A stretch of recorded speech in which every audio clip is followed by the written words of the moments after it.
Adam. You've seen that? You've taken that? Okay. Hey, we're there. Welcome, everyone, to this budget workshop, which is a prelude to our public hearing on our budget proposal for the... I know, that's the way it goes. That's what I'm speaking of. Yes. How many? Just one. Tom, And hold on. On Monday night, it was very hard to hear anybody if you were watching on TV. I don't know what it was like in here. So everybody be very conscious to bring your mic to you because it was awful. Bring your mic, Katie. I have a very loud voice anyway. Adam, do you? So didn't the mayor. Oh. All right. We have our public hearing following this workshop. So the goal of this workshop is to come to a budget number. There have been some discussions over the past week from where we were last week concerning where the city would like us to be and where we feel we need to be regarding the needs of the children of Auburn. So we're going to have that discussion now and hopefully in a little less than an hour come to an agreement of what would be an appropriate number to take forward. There have been some creative adjustments to meet some of the needs that we feel the community is looking for and then you as individuals have expressed at the past meeting. So Katie, I will turn it over to you or Adam, whichever one's going to go. I'm going to start and then Adam's going to cover the revenue update. So from our joint meeting at City Council not this Monday, but the Monday before, so we heard, could you please attempt to go to a 0% increase to the mill rate? And so that is what I'm presenting tonight. This is a quick budget revenue summary. Adam will go through it again in more detail if you need so. I also want to say Robin Fleck is here from as our team leader for our English language learner program. We are going to wait for Elfrida Fournier to arrive as that was one of her questions is around the need for the ELL teacher. So when she comes, we'll have Robin join us and explain the need for that position. So reaching the 0% increase on the local is putting the local at $17,997,261, which is the same dollar amount from last year and the year before. So that would be a 0 increase over the last 3 years to the local. And the state revenue this year had an increase of $1.5 million. Then the other categories is up $57,000. And then our total budget is up $1.6 million. So this budget is now no tax impact. How we got there is, remember, the budget drivers really driving this budget are the salary and benefits, which are making up $34 million, which is 75% of the total budget. And the salary benefits increase to maintain current level staffing. So this is to take all of our programming. So I have included the Washburn grant funded positions that are in this. It would be $1,094,000. So that's what we would need in order to maintain our current level of programming for students. And that's to accommodate the contractual obligations that we have so that our costs go up that amount of money based on contract obligations to meet the salaries and benefits that we agreed to 3 years ago. Correct. So of that, even though I'm going to go over specifically the positions that are still in the budget, 4 new positions make up $320,000 additional to the $1,994,000 because I've reduced 3 positions. And I'll tell you which ones are the Washburn Ed Tech. So talking with Andrew and to maintain what they've been doing there with the grant funds, he felt that yes, if he went down one Ed Tech, he still could manage to continue his programming for his students there. The Walton Ed Tech, we would like to maintain the intervention position at Walton, where that person can serve in the roles they need, but it would be a teaching position. and the computer science teacher at the high school. They are working right now with one of their science teachers serving in this role. And so these positions we would look at adding next year as a delay for this year in order to meet the 0% increase. Now, the new autism program, I'm saying, or the increase for out-of-district tuition, this increase of $204,000 has to be in the budget. Because it either goes to the autism program or it goes to out-of-district. It's a wash. Right. Okay? So just to remind you of the new positions that are still, we're advocating to continue in the budget is the ELL teacher position, the interventionist at Walton, the interventionist at the Auburn Middle School, and the substance misuse counselor at the Edward Little High School, for a total of $320,000. The grant positions would be the math coach interventionist and the Ed Tech 3 behavior support for $122,217.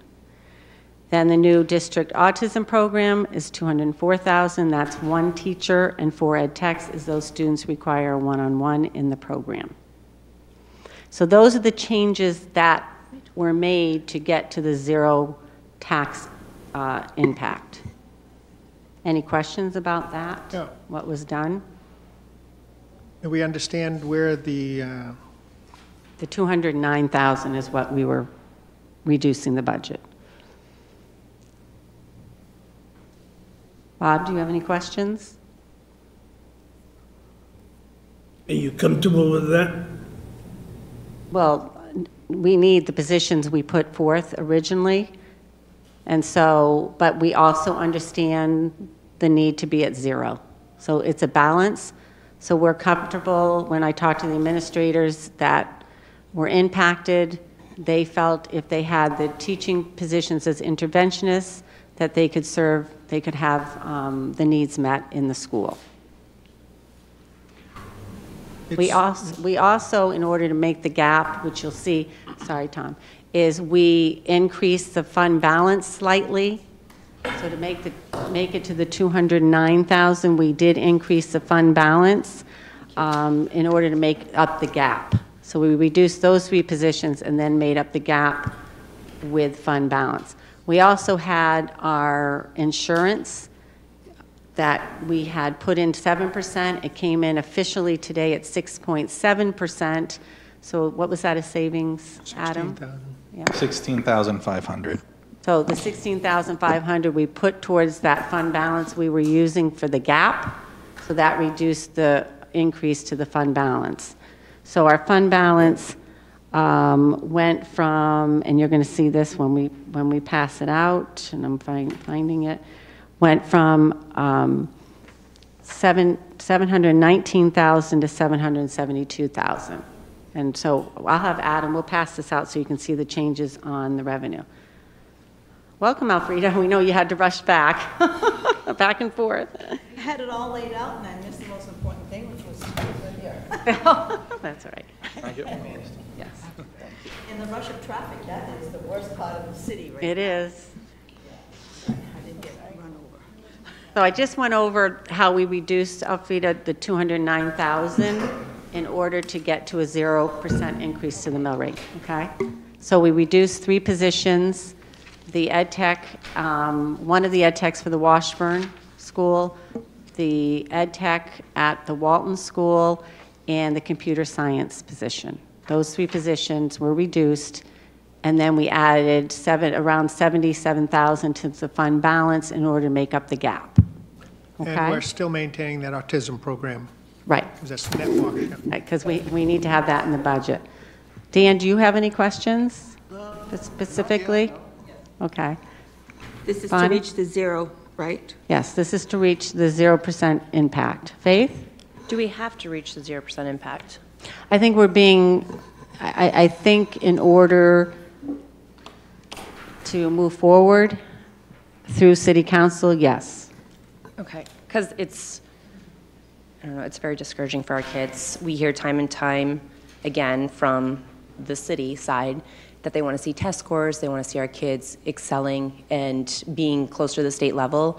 and then we call in our specialists that know what they need, and we take the bare minimum of the necessities, and now we're cutting it. I think it's ridiculous. There must be some other way for the city to recognize that we're not asking for extras above and beyond everything. Our kids need these positions, and will the city have to come in at 0%? There's nothing the city can look at? Across the board, we're all going to be 0%. You're not the only one. Right, but we bailed out the city last year, what was it, $700,000? Yes, And we I just did. feel as though our kids are the ones suffering. The city has many more departments than we have, and I would just, it's very frustrating to me. And it's sad that this is what, we've listened to our administrators, our teachers, the kids, and this is very discouraging to me. You have to keep in mind that, the city, as far as our evaluation is concerned, we have lost so much money because of exemptions that we also, as a city, do not have the money to pay for a lot of things as well. So I welcome you to come to a city council meeting when we have it so you can see what we have cut. I've come to them. We've cut a lot of stuff. And I've gone through this budget page by page by page. I've got a lot of things to go through that I have questions about. So I've done this for a living for 34 years. So, I know, we've heard that over and over again. And I just think we've talked to the specialists, the kids, the people that are with our students every single day. They're not being greedy. They're not asking for things that are above and beyond. And then it's the city that's going to dictate how we have to come in at our budget. I know it's the system and that's how it works, but I just want people to know. The city doesn't dictate. It's just saying that we need to work together. And again, last year, we bailed out the city and for when things that we needed so that the city could come in to where they need to be for the citizens. We're all taxpayers, and I just think it's ridiculous, and our kids are going to suffer. Well, we all want everything. We all want the best. I don't agree with that. Wants and needs are two different things. So, They're not wants. Keep in mind. Alfreda, that they're not wants, they're needs. They're I needs. beg to differ with some Okay. of them, okay? And I'll So- bring those Right, and up. that's your opinion, this is mine. I think there's one point, Alfreda, that you made that I believe perhaps could be corrected in that the Homestead Act and the other exemptions that have been in place for a lot of years, they haven't increased at all, so that we have lived with that loss of revenues for, I think, well over 10 years now. So the city budget has already adjusted for that. The impact primarily, I think, that you're speaking of is the loss of state revenue, and that has Well, been dropping down. Right, as well. There are twofold. Extra exemptions have happened recently, and we also have the revenue. So I think probably if we were to ask our manager to come and explain to you, because he's got a whole presentation on that shows where we really could be able to afford, a lot more than we can, but we can't because it's been downsized because of these two factors. It's two factors that's impinging upon what we should have. We're only getting 40% of our revenue sharing, so having... Yeah, I think that's the biggest impact the It city the is biggest. suffering under. You're right. This and about point. 5 years ago, under a prior mayor, the revenue sharing started decreasing overall in the state. And the prior mayor was asked by other mayors to go to Augusta and lobby the powers to be in Augusta to keep our revenue sharing increasing instead of going down. And he refused to do it on it. So other mayors went, not that it might have done any good, but they went to lobby it. And perhaps if we had said a more united front, we would have helped. And I understand, but I want to know, following up on Faith's question is the budget for the city coming in all departments averaging out to be 0? It would be a zero impact on the mill rate, all of us together. No, You let's and leave I. the school out of it, okay? Because we've done our job. We've gone down to a 0. So is the city manager's budget coming to you, the city council, at a 0 increase? We have only gone through the CIP right now. So you don't have the manager's book to look at what the budget is? We have the book with only the CIP in it. So there's no budget in it? You have not received the city budget yet? No. Well, I guess that would be my question, to be sure that we've met our goal, or the city's goal for us. In good faith, we've done it. If we go along with what the superintendent asked for, we've met it at a zero budget. That's what we were asked to do. If the city can't get to a zero budget, then we've got some issues going on here, because we're again going to take and bail out, help out, whatever, the city. So I would hope, Don't go there. I would hope that all the budgets average out on the city side at a zero. That is the intent. Everything between yours and ours would go to a 0% on the mill rate. And I don't want us to So let carry me, the... so everybody's all aware. So we did receive communication today from the mayor. So I will read it because I think there is discussion of whether us come down lower than a zero in order to have no impact to the mill rate. So he writes, and he does know I'm sharing this evening. He asked me to send over the latest budget presentation that we did in the joint meeting. So thanks for sending this over. It's good to have on hand as we progress through the process. While the council did not formally vote on the 0% increase to the mill rate, it has been the direction the majority is going. The 0% increase applies to the final tax levy, which includes school, municipal, and intergovernmental. Based on my rough calculations, that would mean that the municipal side would have to trim their operational increase as they are not covered by increase in municipal state revenue share, and the school will have to put some of the increase in state aid towards property tax relief in order for things to balance in the middle. These are just my initial thoughts based on conversations with residents and the rest of the council. I hope this guidance is helpful, and I'm always more than willing to help the process along per your and the school committee request. Best regards, Jason Levesque, Mayor. So I think we are possibly, and we have not had official direction from City Council, looking to be reducing more than the 0% in order to reduce the overall city mill rate. I would say that's ridiculous. Here he's in Augusta with the mayor of Lawson proposing a local sales tax, and he wants us to come in at less than zero. I would say, Mr. Levesque, look in the mirror.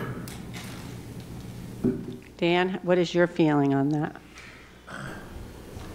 Yeah, below zero probably is a little too much, but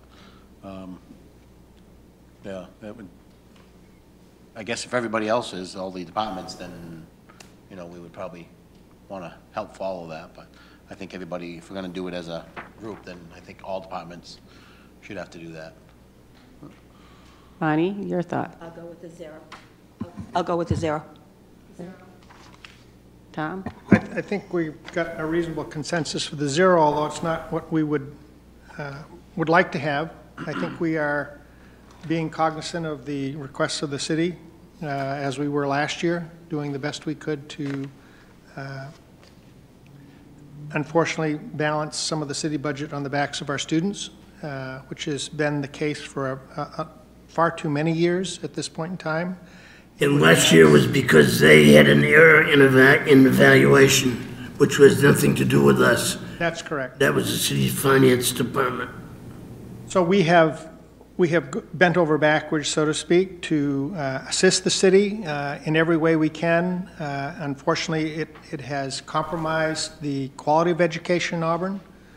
We have not had the staffing, we have not had the programs, we have not had the positions that perhaps could have addressed some of the expressed concerns the City Council has, is where our scores perhaps are, where our schools are in maintenance and other topics they keep bringing forward, but unfortunately they don't respect the needs of our students. And we are coming in with a bare bones budget year after year after year, and that does not allow us to adequately address some of the needs that our students have.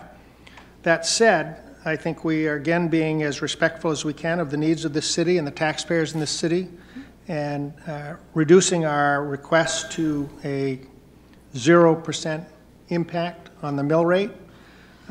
It would be nice if the city, as Elfrida has indicated, the city is looking to do that at all departments, and we hope that would be the case. If that were not the case and the city actually has an increase, it would be, I think, appropriate that the city allow the school department budget to meet that additional funding. So if the city comes in at a 1 or 2% increase in their budget, that they allow the school to have that 1 and 2% increase. At this point, I believe we are doing our job as requested to meet the 0%. We hope other departments within the city respect that. And if the city council is not able to achieve that through the mayor's budget, then that they grant us any additional funds and it be shared, as they have asked us to share the sacrifices, that if they come in with additional monies over the 0%, that they share that back with the school department. Alfreda, do you want to say? Well, yeah, I was just looking at trying to review this, sorry that I was late. But the choice that was made for what to cut was your choice. Right. Because the city does not have that authority. Mm-hmm. Have you considered any other ways? I mean, what you have selected is going to get to the heart of what's going into programs. I went to see Washburn School. I'm very happy what's going on there. Mm-hmm. I think that not being a priority school anymore as of this year, the last assessments done, and it's the special ed kids who brought the the ratings up so that they're no longer a priority school.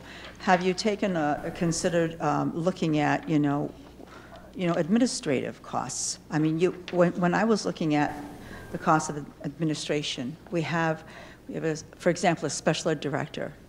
And under the special ed director, we have an assistant special ed director. I mean, that will take all of this up right there with a couple of those, for example, a couple of those positions. If you're looking at administration, are we top-heavy administratively? Yeah. And if we aren't, fine, keep it there. But the direct contact with students, these are all direct contact with students, and you have chosen to select those. So that's going to make everybody angry.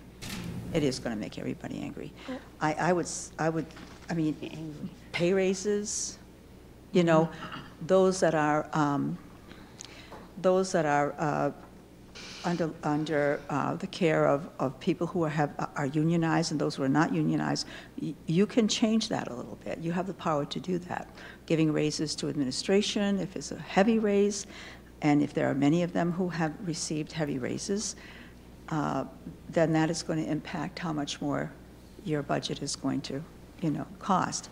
So, I mean, have you considered that as a possibility? So, are you suggesting to cut the special education director? Not the director.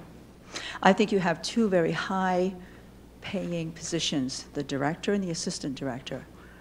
If you have a really good administrative assistant and one super director, I don't know why you need an assistant director. Well, he's here. Just explain it to me and tell me why you need two positions. Well, one is a coordinator of special ed, and that position is 190 days. It is not a full year position. It's at 190 days. That person covers all the out-of-district students, state agency client students, attends all those IEP meetings, also oversees in coordination with Ryan Fairchild, the director, the CDS programs, the BI programs, the RETC programs. Ryan, when he was hired, we talked about the need for special education assistant director or a coordinator, and he said he would feel the need for the coordinator position. Ryan, would you like to come speak? While he's coming to speak, you have the new district autism program. That is, according to the way it was presented to us a couple of times, we're supposed to be making $13,000 on that. So that's not different funds. This is, if you take it out, you're taking children out of special services. No, but that would be an increase to the budget. It was not presented that way. When you presented that, you show that this would not be an increase to the budget. We would actually be making, I've got my booklet here that shows that we would be saving $13,000. 13,000 something by having the program come You want to to explain Auburn. that as well? So, I mean, if I misunderstood, let me know, but this is what we had from your presentation, that in all, bringing 4 students back to Auburn would actually save us $13,000. So Alfreda, they're not in our district currently. They're coming into our district. So we would need to budget them in the out-of-district tuition. So instead of increasing the out-of-district tuition to cover those students, we've created a program that is saving us the 13,000 you said, but we did not increase for those students in out-of-district. So we didn't already have the money in the budget and just reallocated it. We had to add, we would have had to add that amount of money to the out-of-district line. That is correct. So do you want to explain your coordinator? I don't believe that was made clear at the beginning. Yes, it was. Yes, it was. Yes, it was.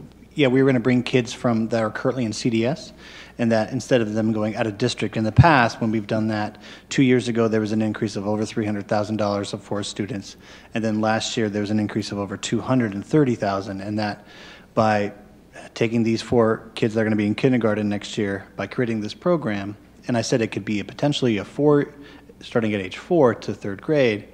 Right now, we have 4 incoming kindergartners that we would program for, and that it would be about additional $13,000 extra dollars to send to an out-of-district school. So that's correct. I didn't have the money already built into the out-of-district budget.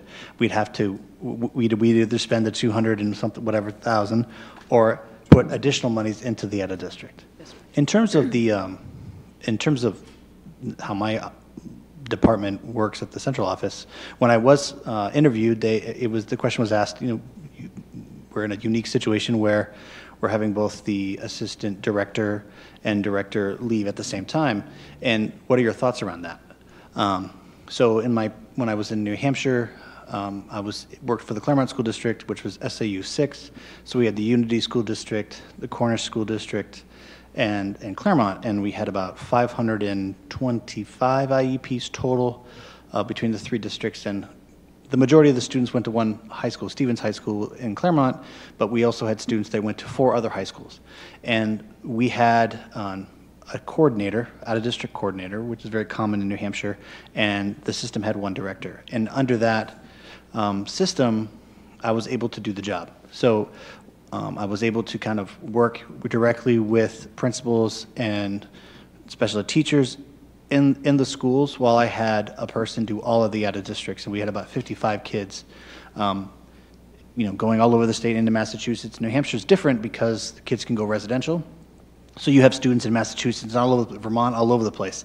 So when I applied here, I kind of presented that idea and said, listen, I know we have nearly 700 kids, but knowing that it's all localized and they're all day treatment schools, they're close by, I think we could have a coordinator coordinate all of the out-of-district activities and some additional things as well, and that would allow me to do all of the in-district activities working with team leaders. And so, I mean, I am reading all 700 IEPs.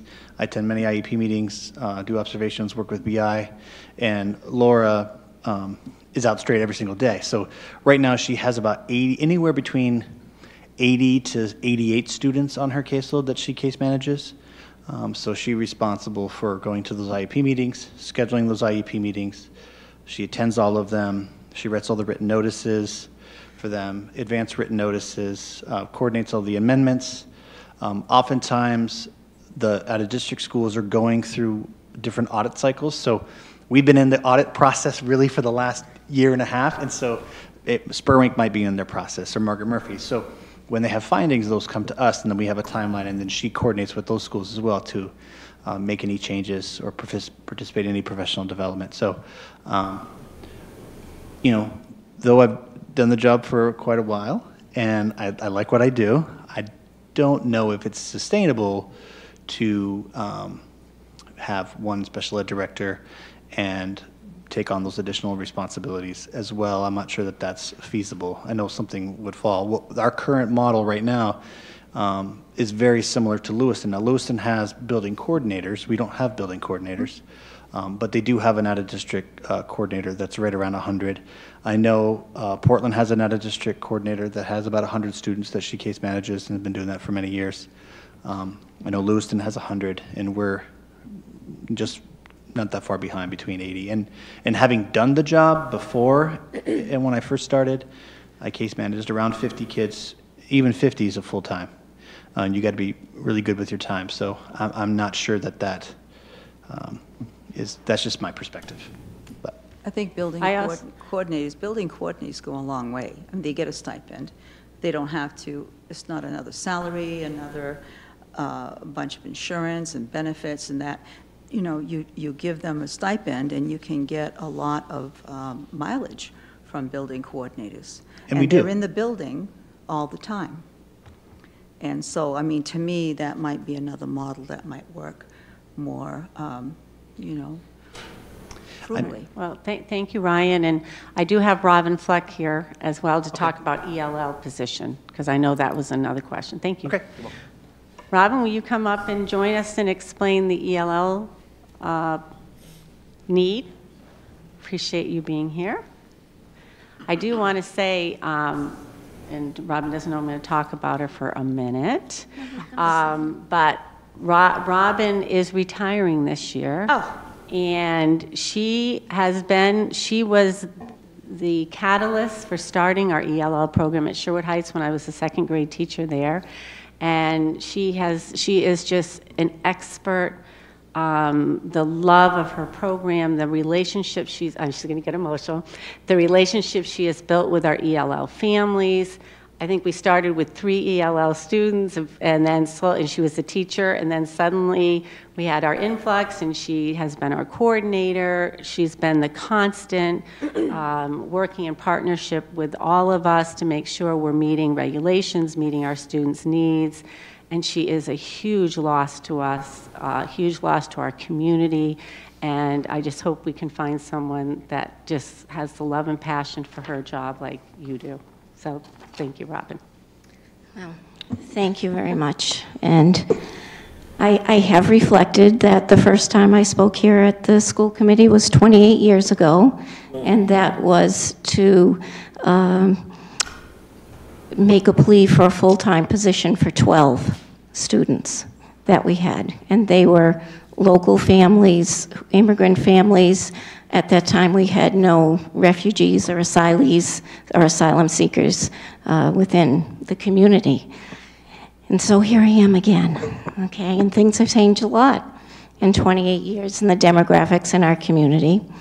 And here in Auburn, we have had a bubble, and I have this little piece of paper because our numbers change weekly.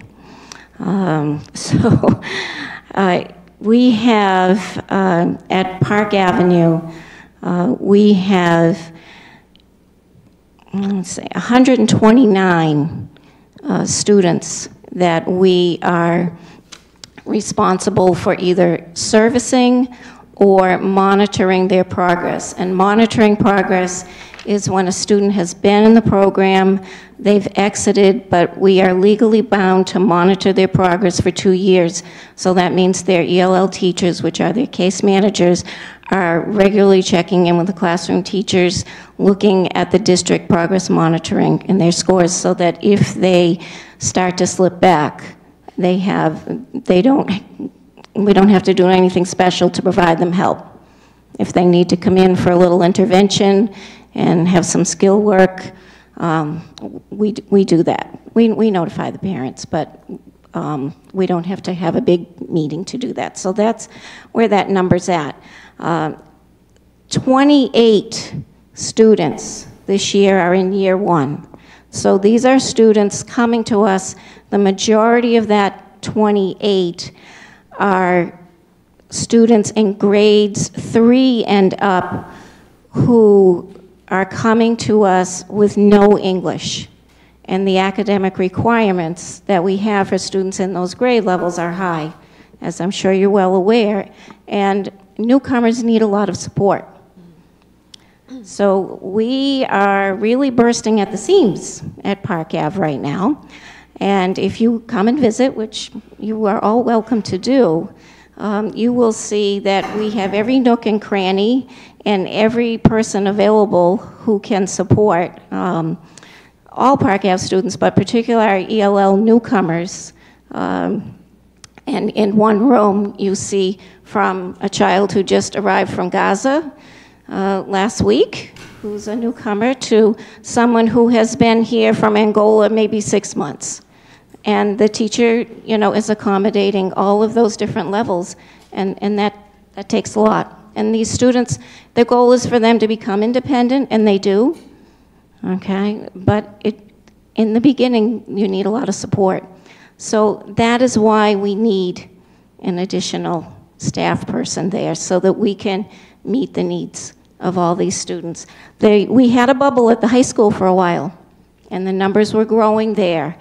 And for some reason this year, the increase has come back to the elementary level, and we did see a decrease at the high school level, which is, so that's why we decreased the half position that was there. Because Right. You look at all your staffing every year to see how to best use it. Okay. do you have any questions? My question has to do with the assessment that they take that screens them in, keeps them in the program, or screens them out. Can you tell me what, you know, the benchmark is in terms of, like, how soon can they graduate from your program, and how long do some of them stay in the program? Because you know, if they get, you know, the good instruction that you give them, you know, once they get, you know, socializing with everybody, then they can move along. And so what is it like when they take the assessment versus their everyday interaction with everyone? Is the assessment different than the interaction, you know, the experience they get from the interaction? Is there something that is difficult for them when they take the assessment? I haven't seen the assessment myself. So the state assessment that all English language learners are mandated to take annually is the test called the Access Test, and that's the test that the state of Maine has chosen along with 38 other states. We give it, the window is January, February that we give this test. We are waiting for those test results. They'll be in end of April, beginning of May. So the state just did a big study for the exit criteria, and we aligned I was on the ELL Advisory Council that worked with this, and we tried to align the exit criteria with this similar standard that we hold students to with our MEAs.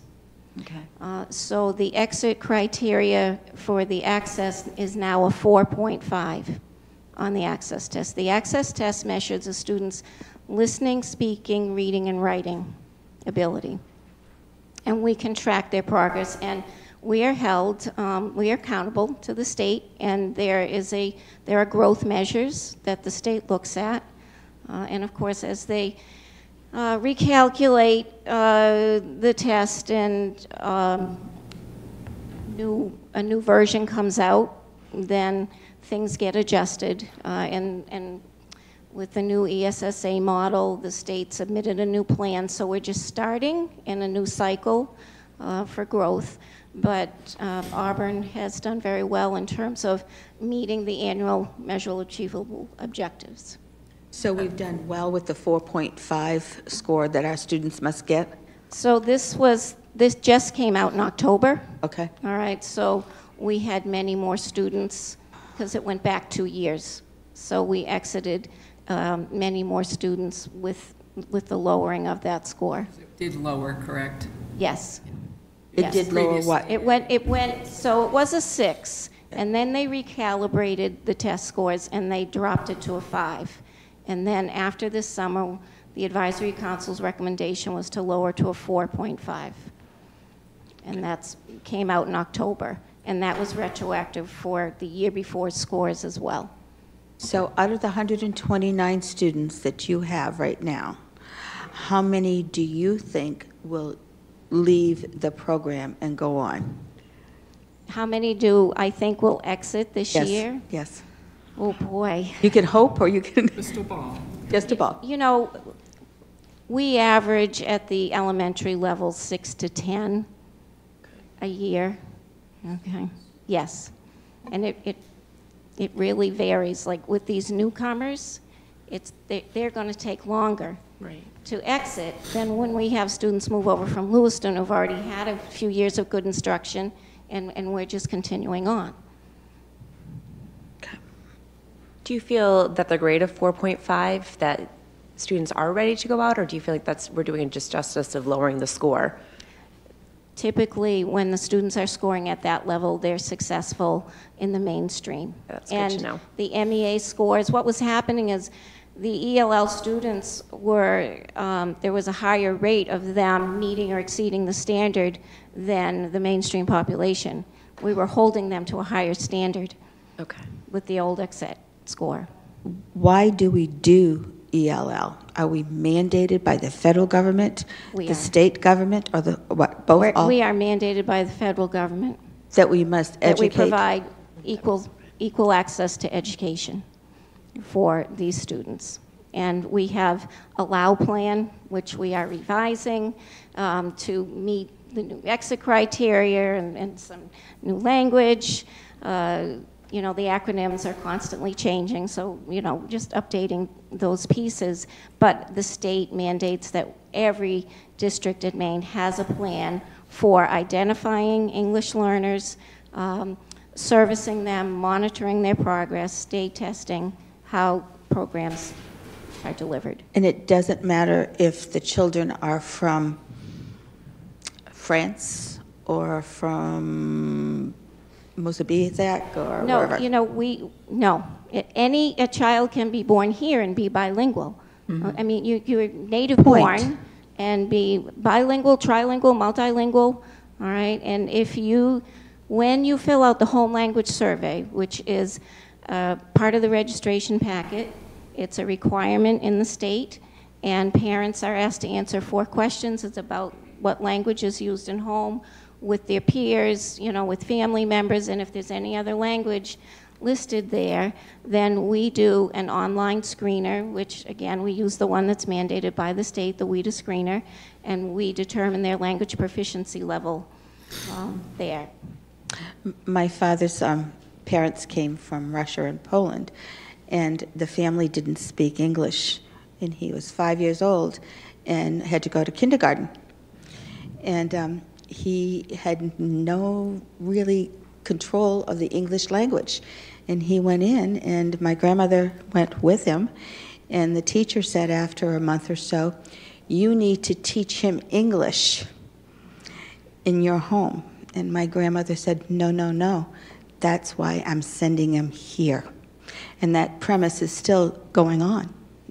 We need to educate our children in the English language. Oh, absolutely, but we do encourage our families to continue to develop their home language. We want our families to continue communication. We want our children to be able to speak with their grandparents, and we want them to have the academic language to be able to translate too. So if you're just learning the concept, you know, say, of left and right as a kindergartner in another language, that's much harder than if you already have it in your native language and you just have to transfer the vocabulary. You don't have to learn the concept. Do we have an interpreter on staff? We do. We have Nocha Harde, who is our Somali interpreter and cultural broker, whose office is at Park Avenue, but she goes to middle school and high school, and she has regular times that she goes there, and then she's based at Park Avenue, and she does more than just interpret. She's there to help families with how things work, and also to help staff to understand some of the cultural nuances of things. And she goes into classrooms. She meets with students at middle school and high school, and helps. That interaction sometimes gives the staff there a window into why a student might be having some different challenges. So we're utilizing her in several ways. Then we contract services for the other languages. And is anything reimbursable by the federal government, or is it just a mandate unfunded that we need to do this? Translation is an unfunded mandate. Okay, thank you. We talked, the last time that we had our school committee meeting, we talked about the mileage that you get out of helping the parents learn the language. Not so much interpreting, because you can interpret forever with them, but they need to also learn English. And I think you have a lot of leaders among their communities who are willing to help them learn. But I had asked the question about whether monies from you know, our ELL grant can help to train our parents to speak English, not only just our children, but the parents as well and the grandparents, so that at that point they will understand, you know, instead of being having to have the services of an interpreter. So does the grant money go toward something like that? Are you aware of that? So the Title III money that the program receives supports, you know, parent school involvement activities, but it doesn't specifically support like adult education classes. Okay. I will tell you that we have families that, you know, particularly moms who are raising children, working, and when they can, trying to improve, you know, their English. That's one of the biggest challenges, is that trying to gather a group of people who are busy round the clock, trying to do all of those things.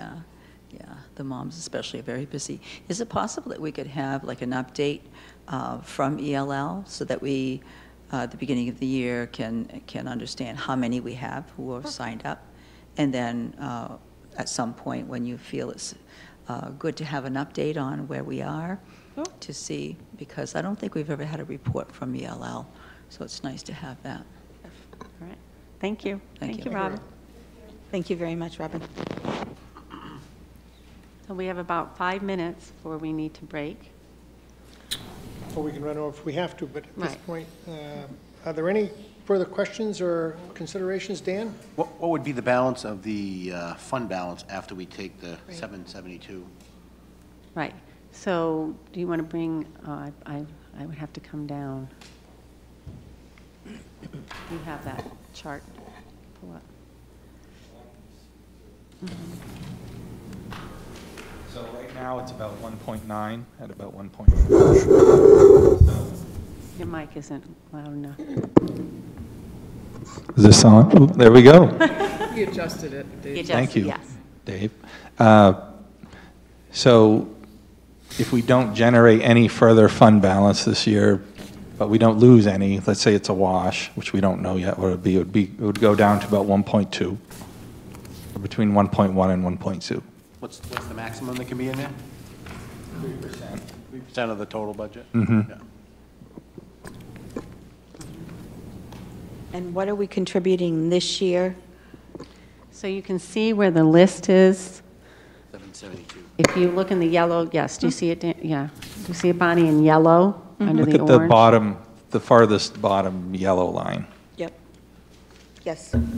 Right. So last year, we were trying to bring that down from the 906,000 we'd been using.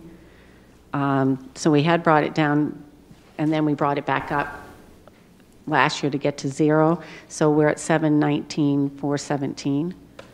And then this year, in order to do the gap so that, as you saw, Elfrida, not trying to take away from students, we raised it to 772,928. 777,002. Yeah. Yep, 772. 777. Yes. 286. Got it, too many sevens. 772,928. Yeah. Any further? Yeah, questions? so we all basically agreed on 0% with the condition that the city council come in at 0% as well. I think that's the sentiment around, if anyone would care to speak differently.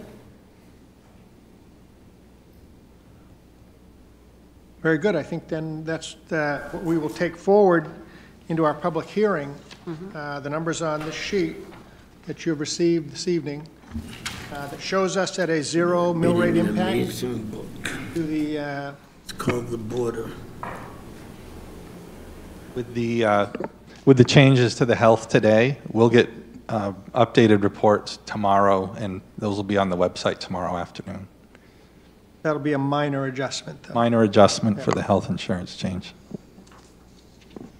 But we'll make sure Adam will send out when that's ready to be viewed online, so you can check that out. Because it's hard for us to reprint, so it's good for you to just update on the website. It's called trees. Correct. Well, and it's, and then you're taking it apart, and then you're having to keep track of which revision are we on. And if I understand correctly, the adjustment's about 16, was it 13 or 16? 16.5 for the health, although I don't think the reports online right now reflect the zero. So Okay. the reports online reflect what was at our last meeting. So the reports that we'll update for tomorrow will reflect the zero And the that intent, we've discussed tonight. the intent, I believe, is to apply that to the fund balance being used. And that's already been done here, Right. the 16.5. What you Tom. have The here is the 16.5 most. has. It has already Okay. been applied to that. Apply to that. So this number, This is the most current, this is the most current, and this is what we'd be presenting tonight and looking for public comment on. yes. Very good. We'll take a 4-minute break and come back to our regular meeting, which will begin with the That book public is hearing. amazing. It's about Mr. Kendall, Kids I just have one living- question. There were Yes. enough living filled in positions dumps. when I went through all of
I know, I was like. Welcome to this evening's meeting of the Auburn School Committee. We'll begin this meeting with Pledge of Allegiance. Please join me. Of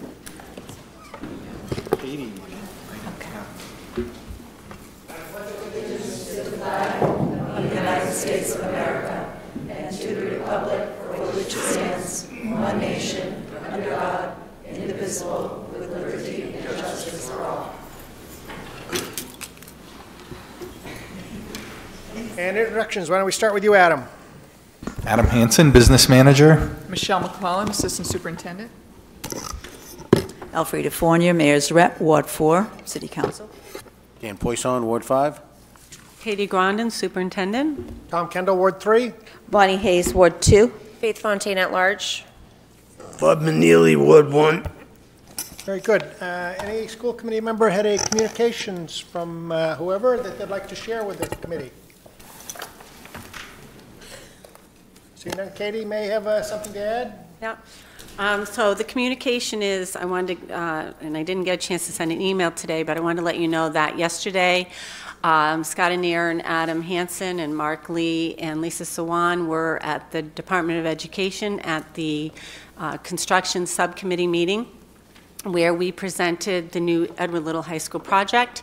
They must approve the project to go to the full construction committee, which we are attending next Wednesday at 1 o'clock, where it is open to the public, all these meetings.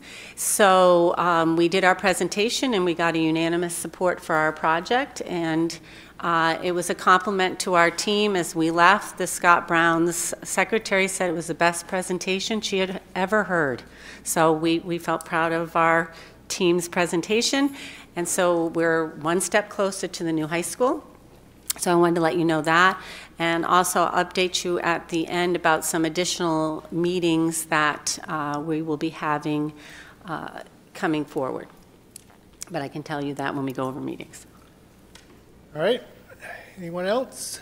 Quick update for you about our 21st Century Community Learning Center grants. 3 of our schools, 1 of our cycles of grants, are applying again for another grant for another 3-year cycle. The grant involves the middle school, Auburn Middle School, Sherwood Heights, and Walton schools. And so they're in the process of submitting that grant. Tomorrow it will be submitted at the state for another 3 to continue the good work that those programs are providing services for our students for another 3 years. It's not necessary for us to vote on this, is that correct? No, it is not. And it's not necessary for us to do matching funds? No, it's not. Thank you. Further questions? Good. Thank you, Michelle. Welcome. Approval of tonight's agenda, the consent agenda, which is the approval of this agenda, our minutes from our March 20th meeting. Do you have a motion to approve? So moved. Second? Thank you, Dan. All those in favor? Very good. Moving forward. Public participation. We're going to have a public hearing on our budget, but if you have something beyond the budget that you would care to bring to our attention, please come to the mic, state your name and address, and share with us your comments. Very good. We'll open it back up on the public hearing for the budget in just a moment. I'll do a review of. Yes, that's what I thought.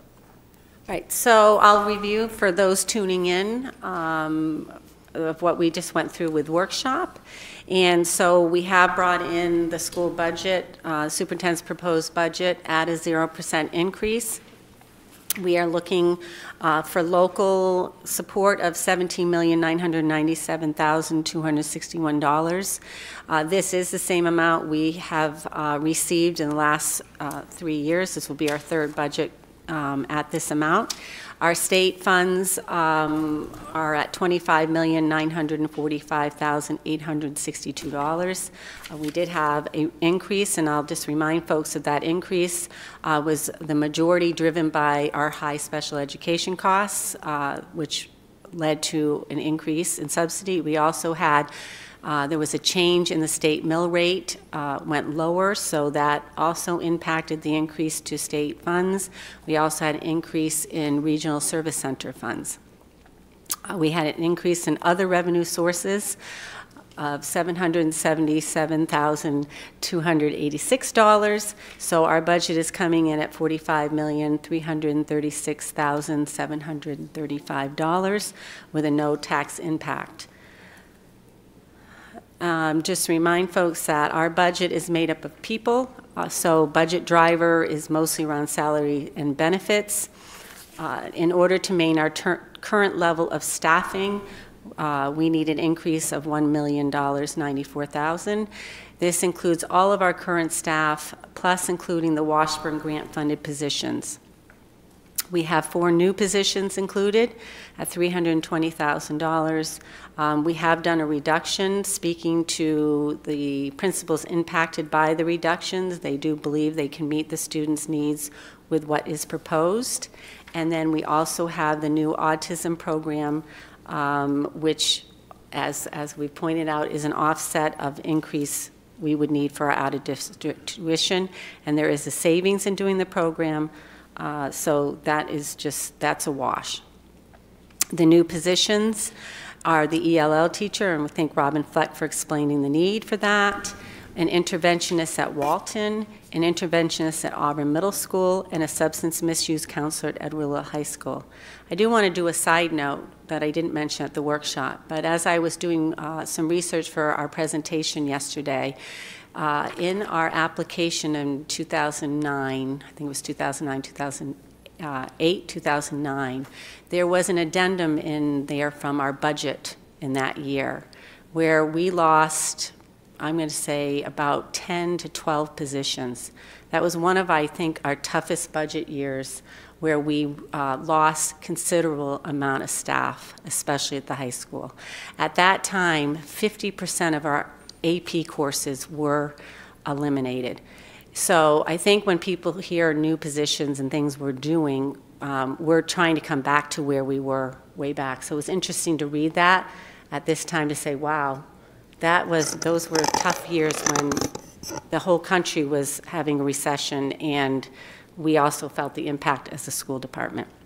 So Katie, the teachers did not leave because of administration direction or low pay or? Back there? Yes. Then, they were riffed. They were Yes. riffed. We let them go. Yeah. We had to cut, we reduced the budget. It was also when central office lost a lot of positions. So I didn't bring the list, but it was a lot. It just, remembering those tough times, it was kind of amazing how many staff we lost. So we've been slowly putting those back in. One of them, Wyatt Dunn, is a substance misuse counselor. We had one at the high school, and that was one of the positions that was reduced. So it's coming back.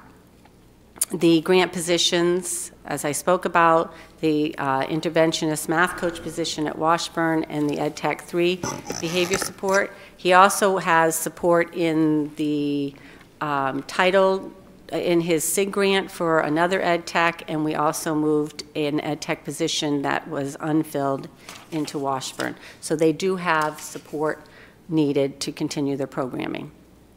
And then the new district autism program, it's a special education teacher and 4 Ed Tech 2 positions, as those students will need support in order to be successful.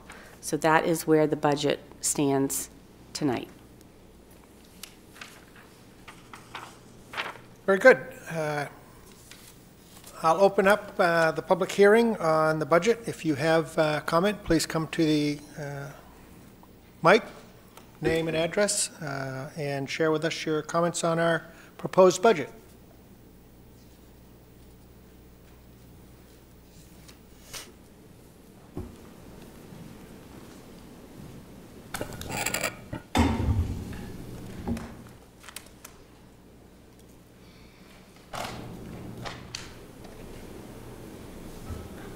Good evening. Laura Garcia, 20 Skillings Corner Road. How is everybody tonight? Good. It's been a while since I've been in. I think it's been since December.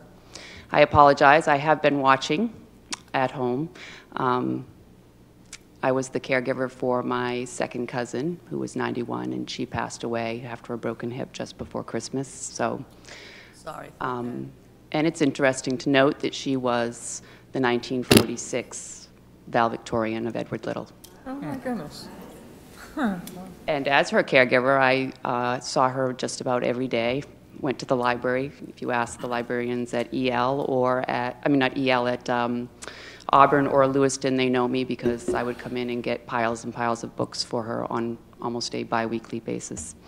And she was the daughter of 2 Bates graduates that were also educators. So I had a lot of opportunity to talk with her about our school district and the direction we were headed in.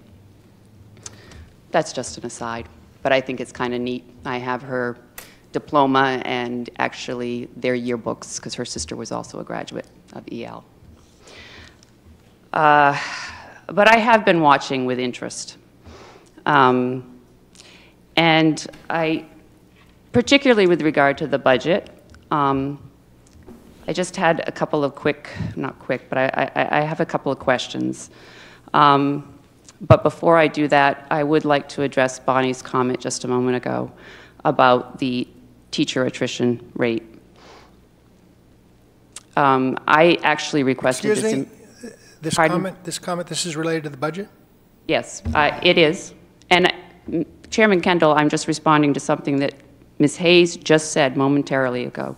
So in response to your comment about the losses that we suffered in 2008 and 2009, Superintendent Grondin, you'll remember I requested this information last year, and you did not have available for me the actual list of teachers from 2008, 2009. You were only able to give me 2010 forward, and I actually asked you to tell me what the percentage was, and in an email to me, you indicated that the attrition rate at that time in 2008, 2009 was 4%. We are currently at 12%. Our rate of attrition has tripled. And I did watch the meeting recently where the suggestion was made that it's about mobility and pay, and it's not. I've talked to the teachers, and I think that should be concerning. But that aside, going to the school budget, last year, did we exceed what we budgeted? So we had our budget and our cost centers, what we expected. Did we exceed it, or did we come in under it? We don't, you're talking about the current fiscal year that we're in right now? 2017, 2018. 2017-18, we ended up with a balanced budget. So we had no extra money left over? Money that went into fund balance? Fund balance? How much Yes. went into fund balance? Yes. How much went into fund Yeah. balance? So do you want to go through that? Get that information. It was approximately what we had allocated, I believe, because we ended up with approximately the same. We were at 1.6. Adam, bring up we shared it at one of the budget meetings, Yes. the fund balance. Okay. So- But I'm saying, we actually Yes, did we not did. spend as much as we had budgeted. Is that correct? That is correct. Okay. So I just want to clarify a couple of things, just for my own sake. We are having a 0 impact on the mill rate. Correct. That does not mean that our budget has not increased. Correct, right. Our budget is actually increasing. And from what I can gather, part of it is the state is giving us more money. Correct. Okay. Is there a directive from the state in terms of whether this money is for tax relief or whether or not it's for the districts to do what they would like with it? Yeah, what's behind it? It's for education. Education. Okay. So my next question, so basically my understanding was originally you were asking the taxpayers to contribute $400,000. Yes. About. And then we were at 209,000, Okay. yes. Super. How is this budget prepared? So as I've explained previously, we meet with every department. I meet with every administrator, Adam and I, in every department, and we go through their budgets. And then we do all the salaries and benefits according to contracts, and that's how we put it together. Okay. So is it fair to say that every administrator for example, the Washburn principal would submit a budget for his building? Correct. And that would include his staffing cost, any cost for materials, any equipment or that needed to be bought for the building? Correct. All right. And is there anybody on the school committee who's ultimately responsible to kind of look it over closely? No. Or is everybody, does the finance committee, I guess is what I'm asking, do you play a more important role in terms of actually looking over this, or is it just the budget's given to all of you? It's given to everyone. So in the budget workshop. So the finance committee, Ms. Hayes and Ms. Fontaine, you guys do not go over it with the administration? Not at the school level. That comes to the administration. They present their budget to us for consideration as a committee. So the binder that was provided is what was provided? That's correct. And that is all that you folks have seen? That's And correct. everything's online. Okay. So I requested the binder from a school committee member, and here is why. As you know, last year I looked over the budgets from 2010 all the way to 2018. And I actually compared different departments to see where we were seeing our increases. As you know, that was in part due to PBL and what I was hearing from teachers and our investment in technology and in curriculum, etc. And you will recall I went to the city council and I spoke about the fact that our technology budget had increased significantly as well as our curriculum budget. So I was curious to see where we were at. There have been a lot of changes in the last year. So in looking at the binder and what was provided, I discovered that it's not presented the same way. Not at all. And I don't know, Adam probably has his own system, and in fairness to him, I don't know, why he's organized it the way he has. But what I can say is that my looking it over, I feel pretty confident that the members of the school committee could not tell me today whether we have had an increase in technology department. Have we had an increase in our expenditures in curriculum? I understand that we're focused on that the majority of the increase is due to our personnel. But if you are having a public hearing and you want input and you want people to be able to comment on where our tax dollars are going and what the impact is, in fairness, I think we should be able to make an analysis from last year to this year and so on. And you really can't do that. And I question whether any of our representatives can do it based on what was provided to them. So I did make an effort to go through. And I did find things that I have real questions about relative to our cost with regard to technology, relative to our cost with regard to curriculum. And Ms. Fontaine, when you say that part of this is about the city council not wanting to meet the needs of our students, I think you'll be surprised if you talk to some teachers, they have concern about the administration not listening and meeting the needs of our students, and that the money is being spent in other ways. So, for example, PBIS, we are going to send somebody from each school to a conference for $3,500 per school for training on PBIS. I've actually talked to some teachers who say, the way they describe it is, oh, you're misbehaving, let me look and see. Okay, you're doing this, okay. Maybe I need to do this, and that will make a difference. So I guess what I'm saying is I'm hearing something different from the teachers. And when we talk about whether we're meeting the needs of our students and the direct care being delivered, November of last year, I went to the school committee meeting in the library at AMS, at which time the school committee was looking to move $360,000 from general instruction to cover system administration overtures, as well as in special education. $360,000. Not sure how many teachers that would be. So I don't think it's truly a matter of our money isn't being, I think it's a matter of we need to look where we're spending our money.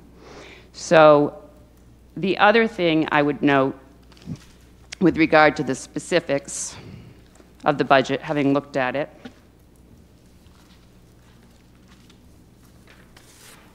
The reason I think it's important that our school committee, our representatives, actually look almost line by line, and maybe we should have a smaller committee that does that. I'm kind of curious about, on page 87 of the total budget by cost center, there is a request under a contingency for administration A for $45,825 that did not exist in 2017, 2018, and I don't believe it existed in 2018, 2019. There was a $10,000 mark at one point. That was a 385% jump. And I can't tell, looking at it, what it's for. That's concerning. I also can't tell what the raises are. And when central office has at least five administrators that are being paid over $100 grand, that's concerning. They may be entitled to it. They may have worked. It may be warranted. I can't tell looking at this budget because I can't see what their raise was. So how are we being fiscally responsible if our representatives on the school committee don't have that information, aren't able to review it from year to year to see? That's my concern.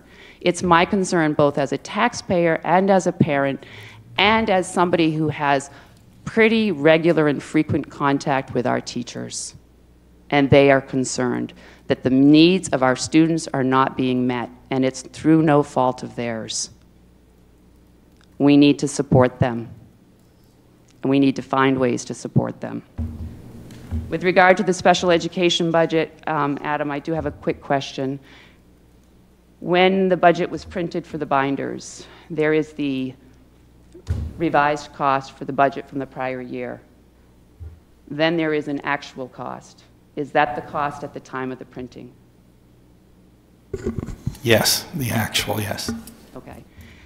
So when I looked at the special education budget, I'm very concerned because there's an awful lot of padding in there. And I have no doubt, Mr. Fairchild, I have no doubt that we can't tell from year to year exactly how many kids we're going to be placing out of district or what our needs are going to be. But the padding is pretty significant. And again, it may be warranted. I don't know. But I really think our school committee members should be asking that question. They should be looking and doing the calculations I was doing with my calculator last night, saying, well, if we've only spent so far this year $250,000, why are we asking for $556,000 next year? Those are the questions that are asked during the budget meetings. Which budget meetings? Budget meetings that we hold with the departments. I'm Don't asking assume they haven't been asked. Okay. With all due respect, Superintendent Grondin, you work for the school committee. I'm asking the school committee members if they, as our representatives, are asking you those questions. Can you tell me what the $45,000 allotment is in the contingency? I would have to look at the budget and what you're referring to. I don't know every line by heart. Do you know why we have the significant padding in special ed? I'd have to look at what you're discussing, since that is a cost center that usually runs in the red and not in the black. So I would have to understand what you're referring to. Didn't you mention earlier You and on- I can certainly sit down and you can show me. Okay. I guess what we had to move money last year in order to Yes. balance the budget from the Yep. general ed to the special education. Yep. And that's an indication that, as it happens almost every year, that we underfund or under budget the special education budget, even though, as you pointed out, we try and pad it year after year after year. Okay. That is not sufficient padding when it comes to the end of the year in order to meet the needs of special education. Okay. I'm referring to not just the out-of-district. My understanding was the reallocation was for out-of-district. I'm referring to the in-house. I'm referring to occupational therapy. I'm referring to a number of the items. I'm not just referring to one. We would have to sit down, because Okay. I don't know Which comes back to my point, which is if you want input from the public, and I think the public has a right to see and has a right to ask questions. And more importantly,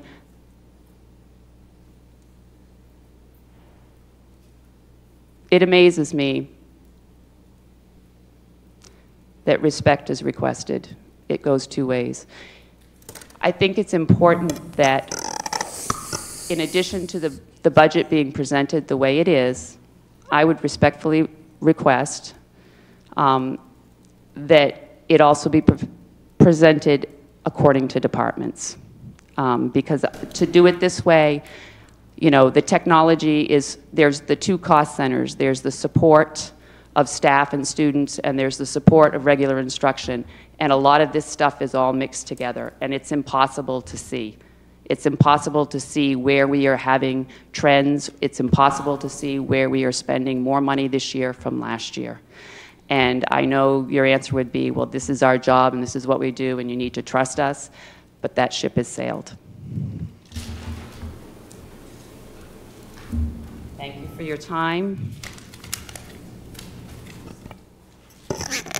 And I would ask that I get a copy of the budget. In the past, when I've requested it, I was told I'd have to pay $1 a page for photocopying. It's all online. It's online. You have access to it. And I happen to be one of those people that I cannot read it online very effectively. You could print it. Could I make a suggestion? Sure. Could you put a copy in the library so that the public at large? We can, definitely. We can. Okay. Yes. I mean, we're always updating it, so Yeah. after tonight, we'll update it again, and we'll run a copy for the library. We usually do have a copy in the library. I checked today. 2015-16 was the last time. Laura, can I just say something for your response to me communicating with teachers? Were you saying that I don't communicate with teachers? No, I was not saying that you don't communicate with teachers. I was saying that your suggestion that the city council, by not supporting the increase, that they are denying what the teachers are telling you is needed. And what I'm saying is I'm hearing a different account of what is needed from the teachers. Okay. I don't know who you've talked to. Right, you don't know who I've talked to, so it's not fair to make that assumption, because I am in 5 different schools every single week. I'm volunteering in the elementary schools. I have friends that are teachers. I coach kids that their parents are teachers. I am well-versed in the community, and I am very open if anybody ever wants to email me or call me. And if anybody's going to say that I do not care for what's best for these kids, it's not fair. Because unless you know who I'm speaking to, it's not fair for you to make that judgment. And I'm hearing both sides of the story. Ms. Fontaine, as a school member representative, I asked you twice to meet with me. The first time, you did not respond to my email. The second time, you said you would meet with me, and it didn't happen. Thank you. That's not accurate, Laura.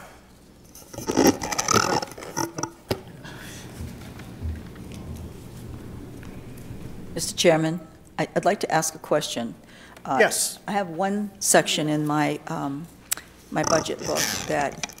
We still have the public hearing going on. okay. So if we could continue that. And Sure. have your question afterwards Yeah. to see if there are any more in the public that would like to Sure. comment on the budget. If there is anyone else present that would like to share their comments. And not seeing it, fine, Alfreda, what have you got for an issue? Thank you. I don't know if we all have our budget books or not, but if all of us would look at, all of us school committee members would look to see if there is a section that is incomplete, because I have one section that's incomplete. What section is it? It's a cost center 1. I only have the first page of every page. The second page is blank, meaning it was copied so that it's just one-sided, not two-sided, so. Oh, I see what you're saying, because it goes 1, 2, 3. I see Right, what you're can you, saying. am I the only one, or do No, we? mine's like that, too. Okay, so that, there's half of the information is missing, so I'd like to make a request that we have all of this whole section redone and given to us. Well, the whole book has to be redone, because this is old. This was Okay. the first one that you received, Okay, so okay. we can update Is all of them. it just Article 1? It's the cost center Yes. one, the regular instruction. So this is all the instructional stuff, so I could only look over half of that, so it's like, thank you. Thank you, Elfrida. We'll Yep. fix that. Yep, you're welcome. Thank you very much. It's current online. I believe it's all current online. You know, Yeah. right. No, I appreciate that, but I'm, There's too just for many- the Just so public. the public just so the knows public that knows what as they're well, seeing is Okay. current. that Yeah. it's Okay. current online. But we'll make sure matter of fact, leave your notebook, and then we'll fix it, and I'll call you and let you know. when Yeah, we I'll pick just it up. leave you the section. The others, I have notes all over the place, so I don't want to lose Oh, them. okay. All right. I didn't have a chance to We'll go make over you a them new tonight. notebook. How about Yep. that? Yeah, I just need one section, that's all. Okay. Thank you. Any other comments from the school committee regarding the public hearing on the budget at this point?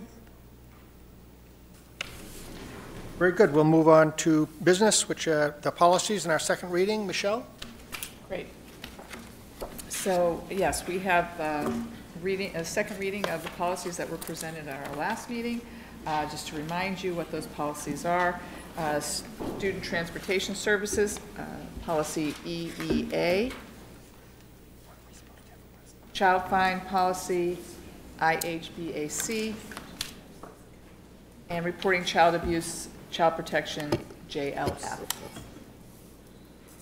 Any questions? We had these before us the last meeting. Seeing that, I'll accept a motion to approve the second reading of the above policies. So moved? Second? Second. All those in favor? Very good, thank you. It is necessary that we approve a emergency, or you want to look at that and do, no, we haven't got anything else. Yeah, do the addendum first. Oh, the addendum, Yeah, sorry. let's do the Yes. CIP Yep. addendum before we CIP. do the emergency, because we have to go in executive session. Yeah, we got to go to executive session. And then So we'll we- come back out. Yeah, we'll cover that. So yes, on the addendum is the CIP adjustments, and I assume Adam is going to bring that Right. up? Yep. Yep. So in asking our attorney to prepare the referendum question or questions for the new high school, we explained the funding plan, which included the up to $15 million of local bonding, as well as $1 million of school department capital improvement funds. And the plan, as we've discussed many times, was to utilize $600,000 of existing CIP and request $200,000 next year and $200,000 the following year. In discussing it with him and looking at our charter, he felt that the $400,000 that we did not yet have on hand would be problematic and that it would need to be grouped with the $15 million. Clearly, that wasn't the intent of what has been discussed and agreed upon and presented to the public. So essentially what we were left to do was say, well, can we shuffle our existing CIP funds so that we can identify and say we have the $1 million on hand already to use toward the high school. And so the way that we're proposing to do that is to take $400,000 that was tabbed for LED lighting upgrades this coming summer in funds that we were approved for this year, use that money for the new high school, and now requesting $400,000 as part of our request for next year's CIP. So the $200,000 that was in next year and the following year for the high school have come off the list. The $400,000 for LED lighting has gone back on the list, and the AMS casework has been pushed out another year on the list. So next year's total request, when all is said and done, went from 1.6 to 1.4. Bonnie? So, Adam, I heard a comment from City Council, and not from my husband, that we were going to only get $700,000 in our CIP. Is that what you're thinking? That's the number that was presented as the city manager's recommendation, yes, and that's what we've heard. So how are we doing $400,000 in LED lighting and $415,000 at Franklin and whatever the other thing was? Right. Well, that's a great question. But every year, we request our items that we feel are top priorities, and then we're given an allotment that's less than that, and every year we have to prioritize. Now, often the bids will come in below what we requested. That allows us to reallocate, but it would be a matter of prioritizing. If we truly receive only 700,000, which would be over a 50% decrease from the current year, then we would have to have some hard decisions about what we can do this summer and what we would have to look at doing in the future. So making those decisions, we'd look at safety, we'd look at being energy efficient, we'd look at are things coming to the end of their life and need to be replaced, and use that as a guide to determine what we need to do. Thank you. I think to be clear on that is the requirement to legally present the referendum so that it is appropriate and the citizens know exactly what they're approving, and we don't go over what the city council has suggested would be the bond limit of 15,000. So in order to retain that number so that we do not exceed that, yet meet the needs of the new EL project, we are going to allocate funds that have already been allocated, and we're going to shift where they're going to be spent, so that we hold $1 million today basically designated to the new high school that meets that criteria, that we then state in the referendum question that we have the 15 million, we're asking them to allow us to bond up to 15 million. We have 1 million already to meet the excess costs that we want in the entire project. We are getting those funds by reallocating the LED lighting funds that have already been approved. Therefore, we're not asking us to approve any new monies. We're just reallocating the 400,000+ in LED lighting, and then we'll place that item back on the CIP budget for approval next year. We are not adding it to the current CIP presentation or proposal this year. We are only amending this proposal by 200,000 so that there will not be a 200,000 going to the new EL. All of that was correct, except we have added the 400,000 to next year's request. Year. Oh, that's correct. And we have pushed the casework, which was about the same amount, back. Out a year. Out a year. Another year. It was a reprioritizing and reshuffling of what we have. I get my years mixed up when I'm pushing into the future a little bit there. It's all right. So we are looking to just approve the revised CIP request, again as a request of the City Council, that's what they provide us. They will make the decision within a month or so of what that actual CIP grant will be to us, and at that point we will go over the prioritization of the project. So it is not, we do not need to tonight say, oh, you know, it's going to be 700,000 there, we're going to cut this, that, and that.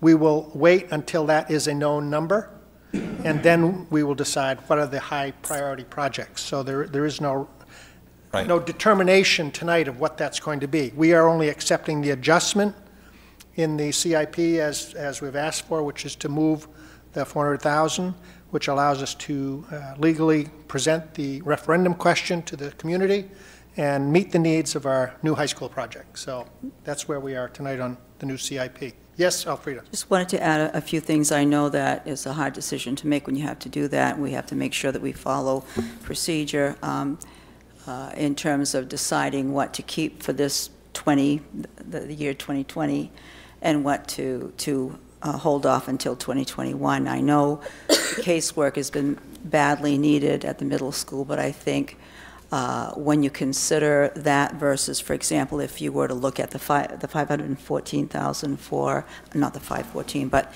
the 444 or whatever for Franklin School, that school is not handicap accessible. That school has an elevator that has a lift. The elevator is very dangerous. It needs to be replaced. That's the project we're talking about. I know what project we're talking about, Alfreda, and that's a lift. That's a lift, and the lift is handicap accessible. Please be civil. I am civil. Let me finish what I was trying to say, and I wish that our chair would kind of negotiate who talks when, because I really don't get to finish what I'm saying because of the reaction whenever I say something. I want to start again and say that we have a building that is not handicap accessible right now because we've got a very dangerous elevator. And we have 2 bathrooms that are in horrid condition. The rest of the building is great. It's not a problem at all. But if something were to happen and someone were to get hurt, dangerously hurt, we would have a significant lawsuit on our hands. So we cannot count that as being a handicap accessible building right now. And it is the only one that is not accessible. So what I'm trying to say is that I'm glad that that project stays and remains right now, and I hope it does at the end result with your conversations about what to take out and what to keep for this year. So I was just trying to make a point. Thank you very much. Very good. Yeah, we're not removing it from the proposal No, you want at all. It would not be discussed again until we get the number from the council, as you well know.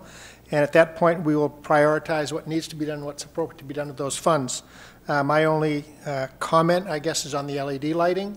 That ends up, paying for itself because of the savings in energy. So that's one of the reasons it stays as a high priority, because it does reduce our operating costs.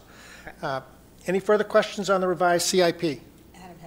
Yes, Adam, do you have something? Yeah, I just wanted to add one comment on the elevator at Franklin.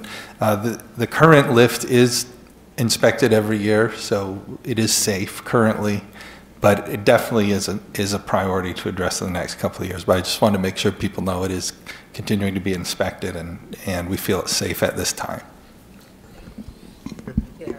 Any further questions? I'd entertain a motion to approve the revised CIP plan. So moved. Second? Second. All those in favor? Very good, thank you. If I get back to my original comment regarding the emergency operation plan, of which, because it's an emergency operation plan, it cannot be shared publicly. The school committee will review it in executive session and then return for approval of that plan. And public is either welcome to stay or not, but we have a very short agenda following that, so I'm not necessarily asking anyone to stick around and wait for us to go through this. It should not be long, but we will be reviewing and asking questions in executive session. So I entertain a motion to go into a brief executive session pursuant to MRSA 6A to review the changes and updates to the plan, the emergency operations plan. So moved, as long as it's very brief. We're hoping. We're hoping. You're driving tonight. Second. You should be okay. Right. He always sees 8 A second? I second it, yep. Very good, thank you. Declare it's an executive session. How did you like Hawaii?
We're back, and we're on. So declare us out of executive session.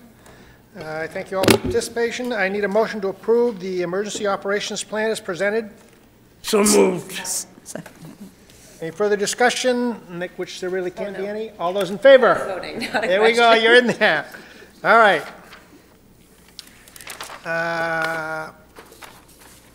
What committees have met? Any committees? Haven't been any committee, I don't believe any committees. But Alfreda, would you like any update on the city council? Yes, thank you.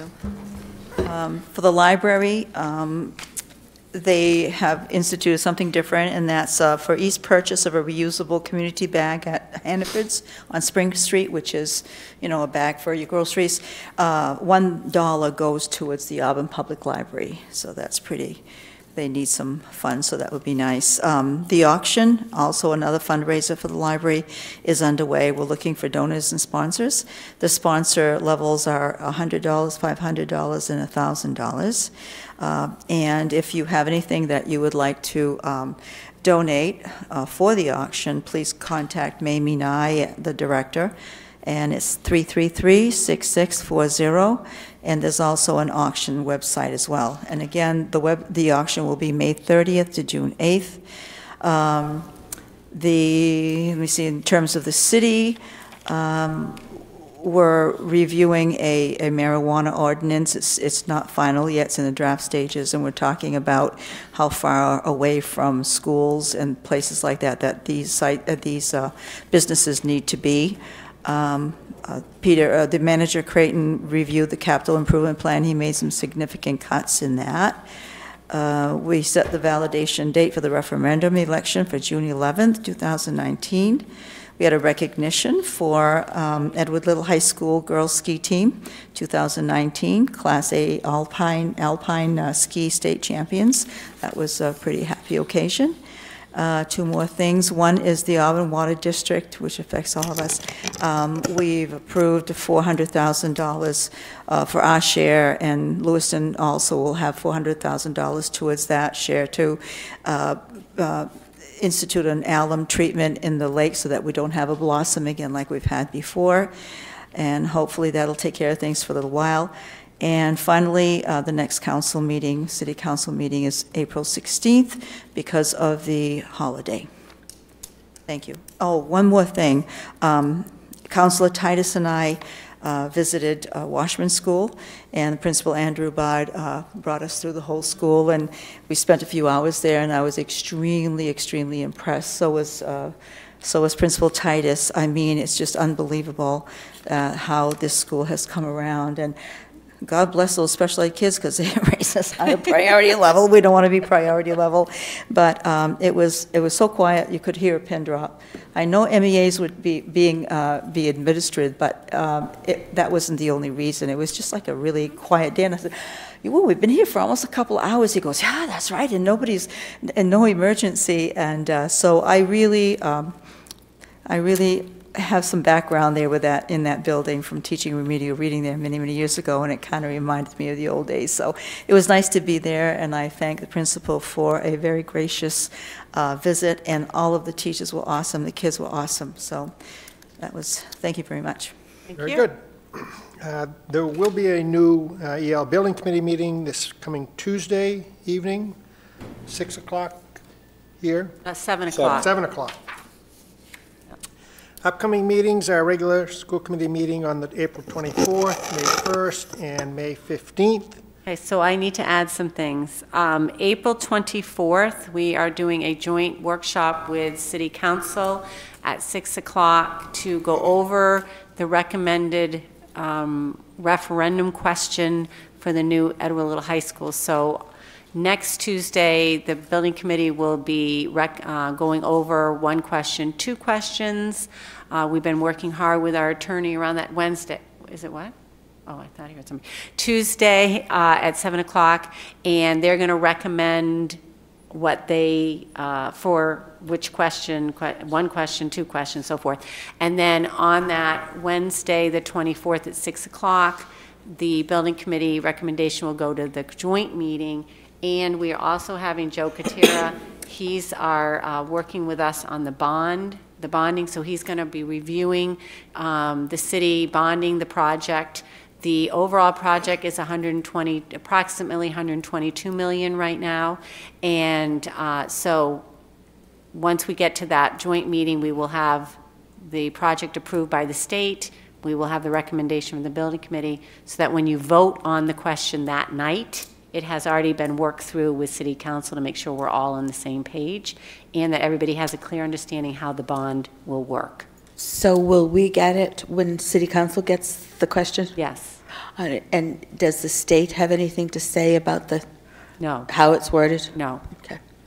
That's why we work with the attorney and our bond counsel to make sure everything is the way. That's how the capital improvement money came forward, that if we didn't do what we did, it would have to be included in the bond, so it wouldn't be up to 15, it would have been up to 16.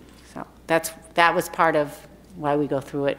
Sometimes it's not good to work in a vacuum, so that's Right, good. exactly. So you'll hear at the same time as city council, so you all can talk about what you want to do for what's best.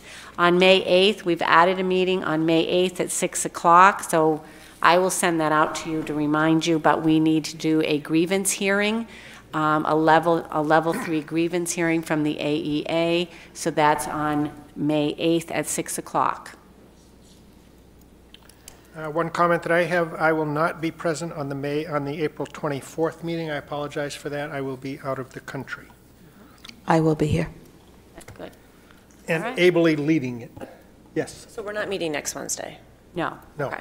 At all. And then school break is the next following Correct. Wednesday, That's so, correct. okay. Yeah. So you have a little break. We have a break. Then back on the 24th at 6 o'clock. Yep. And I also understand that Pat's husband is not doing so good, so if anyone tonight think about it, might say a little prayer for him and Pat. Thank you. Thank you. I'll talk to you about it later. Yeah, thank you, Bob. We've had the executive session. Any future agenda items, please let Katie or myself know. I'd entertain a motion to adjourn. So moved. So moved. All those in favor? Very good. Thank you, everyone. House adjourned. Thank you very much. Listen to